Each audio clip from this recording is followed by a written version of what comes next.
Hello दोस्तों, क्या आपने कभी विचार किया कि शिव जी, ब्रह्मा जी और विष्णु जी, इन त्रिदेवों में सर्वश्रेष्ठ भगवान कौन है?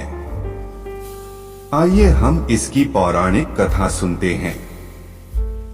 महर्षि भृगु ब्रह्मा जी के मानस पुत्र थे। उनकी पत्नी का नाम ख्याति था, जो दक्ष की पुत्री थी। महर्षि भृगु सप्तर्षिमंडल के एक ऋषि हैं। सावन और भाद्रपद में वे भगवान सूर्य के रथ पर सवार रहते हैं। एक बार की बात है, सरस्वती नदी के तट पर ऋषिमुनि एकत्रित होकर इस विषय पर चर्चा कर रहे थे कि ब्रह्मा जी, शिव जी और श्री विष्णु में सबसे बड़े और श्रेष्ठ कौन है।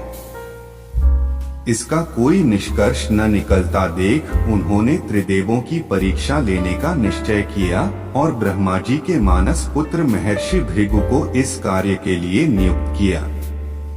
महर्षि भृगु सर्वप्रथम ब्रह्मा जी के पास गए। उन्होंने न तो प्रणाम किया और न ही उनकी स्तुति की। यह देख ब्रह्मा जी क्रोधित हो गए। क्रोध की अधिकता से उनका मुख लाल हो गया। आंखों में अंगारे दहकने लगे। लेकिन फिर यह सोचकर कि ये उनके पुत्र हैं, उन्होंने हृदय में उठे क्रोध के आवेग को विवेक बुद्धि में दबा लिया। वहां से महर्षि भृगु कैलाश गए।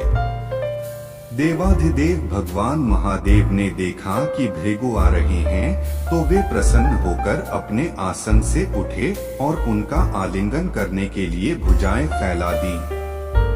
किंतु उनकी परीक्षा लेने के लिए भृगु मुनि उनका आलिंगन अस्वीकार करते हुए बोले, महादेव, आप सदा वेदों और धर्म की मर्यादा का उल्लंघन करते हैं।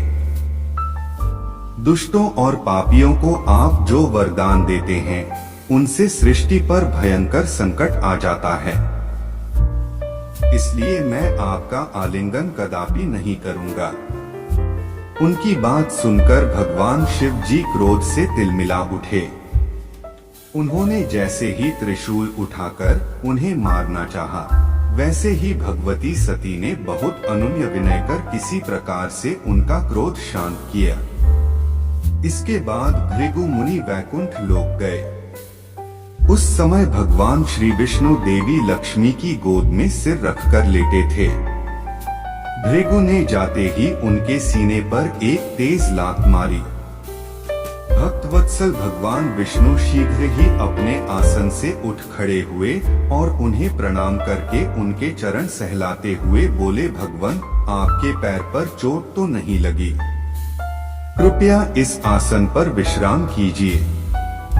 भगवान, मुझे आपके शुभ आगमन का ज्ञान न था, इसलिए मैं आपका स्वागत नहीं कर सका। आपके चरणों का स्पर्श तीर्थों को पवित्र करने वाला है। आपके चरणों के स्पर्श से आज मैं धन्य हो गया।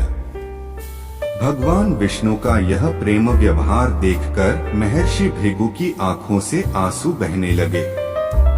उसके बाद वे ऋषिमुनियों के पास लौट आए और ब्रह्मा जी, शिव जी और श्री विष्णु के यहाँ के सभी अनुभव विस्तार से कह बताया।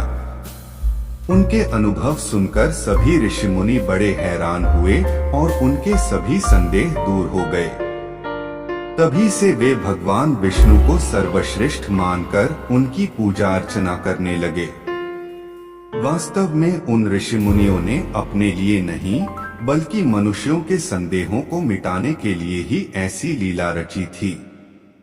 यह कहानी पौराणिक कथा से लिया गया है। इसका उद्देश्य किसी की भावनाओं को ठेस पहुंचाना नहीं है। आप इसी तरह कहानी सुनते रहे, खुश रहे और हमारा चैनल जरूर सब्सक्राइब कर ले। धन्यवाद।